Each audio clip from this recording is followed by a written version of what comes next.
વિદ્યાર્થી મિત્રો, તમારું આ ચેનલમાં સ્વાગત છે। આજે હું 10મું ધોરણ સામાજિક વિજ્ઞાન ત્રીજા ચેપ્ટરનું સ્વાધ્યાય લાવેલી છું। આ વિડીયો જોવાથી પહેલાં તમે મારા ચેનલને સબસ્ક્રાઈબ જરૂર કરી દેજો। ચાલો આપણે વિદ્યાર્થી મિત્રો પહેલું પ્રશ્ન જોઈએ કે ભારતનું નગર યોજાયેલ તેનું સમજાવો। ભારતના પ્રાચીન નગરો મુખ્ય 3 વિભાગો પડે છે: સાહસ, અધિકારનો ગઢ, અન્ય અધિકારોનું અવસાન ધરાવતું ઉપલું નગર અને સામાન્ય નગરો અવસાન ધરાવતું નીચે નગર। પ્રાચીન ભારતનો નગરોની વિશેષતાઓ: સાહસ, અધિકારનું ગઢ ઉપંચિત ઊંચાઈઓ ઉપર બંધાવવામાં આવ્યો। અન્ય અધિકારોનું ઉપલાન નગરો સંરક્ષણાત્મક દિવાલોની સુરક્ષા બનાવેલું છે। આ નગરોના 2-5 અવરોધો છે।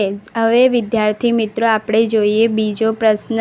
મોહેંજો-દડો નગર રચના, રસ્તાઓ અને ગઢ યોજના વિશે માહિતી આપીએ છીએ કે મોહેંજો-દડો નગરનો રસ્તો એટલે કે અહીંના રસ્તાઓ મોટા ભાગે 9.75 મીટર જેટલા પહોળા હતા। નાના રસ્તાઓ મોટા રસ્તાઓ કાંઠે મળતા હતા અને એકથી વધારે વાહનો પસાર થઈ શકે એટલા પહોળા હતા। જે રસ્તાઓના બાજુઓ ચોક્કસ અંતરે આવેલા એકસરખા ખાડા રાત્રિ પ્રકાશ માટે વપરાતા થાંભલાઓ હોવાના માન્યા।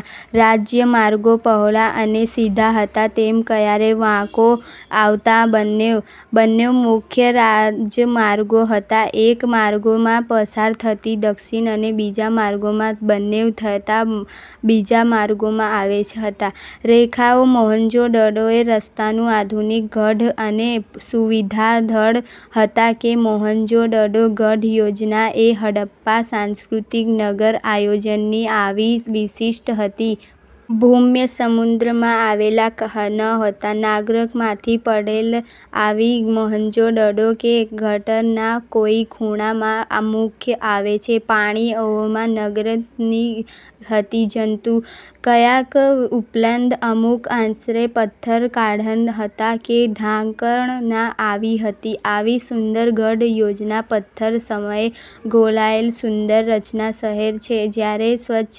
હવે પ્રશ્ન ત્રીજો। ગુજરાતની ગુફાઓ વિશે ટૂંકી નોંધ આપીશું કે ગુજરાતની નીચે ગુફાઓ આવેલી છે: જૂનાગઢ ગુફાઓ: જૂનાગઢમાં આ 3 ગુફા સમૂહ આવેલા છે જ્યાં કે કોઈ વિશેષ જૂનાગઢમાં બીજી હરોળમાં 7, ત્રીજી હરોળમાં 5, અહીં 16 ગુફાઓ આવેલી છે જે દરમિયાન પહોળાઈ 2 મીની ગુફાઓ બંને 2 મળી જાય છે જે જ્યારે ઉપરથી ધર્મ થતી ત્યારે ખાંભળ ગુફાઓ 20 સ્તંભ ફૂગ હતા।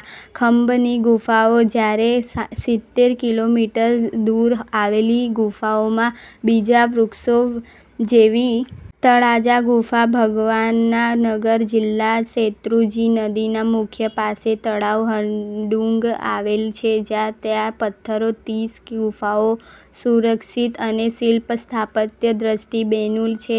બોધિત 4 રાસાયણિક ગુફાઓ: આ ગુફાઓ ગીર નામના જિલ્લામાં ઉના નામે આવેલી છે જે 62 જેટલી ગુફાઓ પથરાયેલી છે।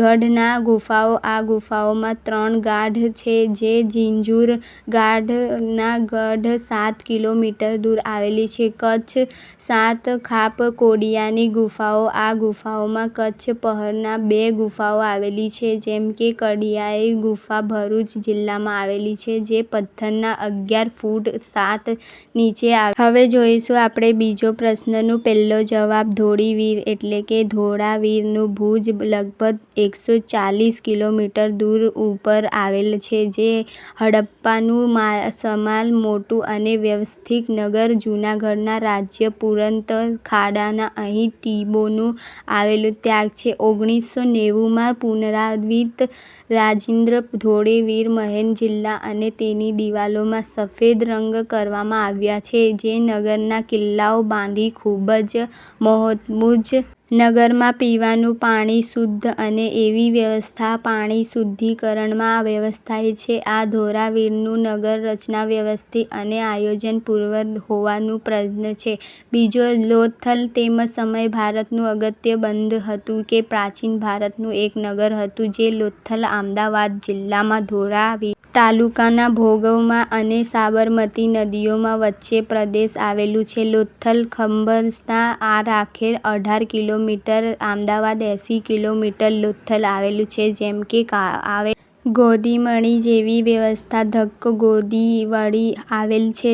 ગોદાવરી એ વખતે હતી. વેપારીમાં માલના લોથલની મળી આવેલ ધોકો છે. ત્યારે ત્રીજો પ્રશ્ન જોઈ શકીએ આપણે કે સ્તંભલેખ એટલે કે મૌર્ય સમ્રાટ અશોક ધર્મના પ્રચાર માટે આવેલ ધાર્મિક રીતે સ્તંભલેખ સળગાયેલ છે. જ્યારે લેખ કોતરી શકાય. સમ્રાટ અશોક સ્તંભલેખમાં મરાઠા જેવી અશોક શિલ્પીના પૈકી સમાન થાય છે. જ્યારે સારનાથની વીરવાળા ધર્મ જેવી આપણા રાષ્ટ્રીય ધ્વજના જોઈ શકીએ. હવે આપણે ચોથો પ્રશ્ન મોઢેરાનું સૂર્ય મંદિર વિશે. ગુજરાતના મંદિર કે સૂર્ય જેવી કઈક શૈલીમાં આવેલ છે. ગુજરાતમાં સ્થિત મંદિર જૈન નકશાયેલ ઇમારત છે. 1026માં ભીમદેવની સોલંકી પ્રથમ શાસન થયું છે. જ્યારે પ્રવેશ સૂર્ય પ્રાપ્તિ મુહૂર્ત માધ્યમ છે. જ્યારે આ સૂર્ય 12 વિવિધ સૂર્ય મંદિરો આગળ 108 મંદિરો આવેલ છે. જ્યારે આપણે હવે જોઈ શકીએ ત્રીજો પ્રશ્ન શિલ્પ એટલે શું? શિલ્પ કુળની શિલ્પ પોતાનું માનવ જાતિને સમજી શકે. જે પ્રશ્નમાં આપણે બીજું પ્રશ્ન જોઈ. હવે આપણે ત્રીજું. તમે આ મારા ચેનલને જરૂર સબસ્ક્રાઈબ કરજો. તમારા માટે આટલી મહેનતથી મેં આ વિડીયો બનાવો. તમને આ બોર્ડની એક્ઝામમાં પણ IMP પૂછાઈ શકે. હવે ચાલો વિદ્યાર્થી મિત્રો હવે ચોથું પ્રશ્ન જોઈએ કે સ્થુપિત સમજૂતી એટલે કે સ્થુપિત એટલે ભગવાનના બુદ્ધિવાળા કે? પ્રશ્ન ચોથું સાંસ્કૃતિક ભાતળ સ્થાપત્ય એટલે પહેલાનું એ જવાબ આવશે વાસ્તુ. હવે જોઈએ બીજાનું પ્રશ્નનું જવાબ સી ધક્કો. હવે જોઈએ આપણે ચાલો ત્રીજો પ્રશ્નનું જવાબ કે ત્રીજાનું પ્રશ્નનું બી બ્રાહ્મણિક આવશે. ચોથાનું જવાબ આવશે કે જોઈએ કે મોઢેરા એ આવશે. તમે વિદ્યાર્થી મિત્રો મારા ચેનલને જરૂર સબસ્ક્રાઈબ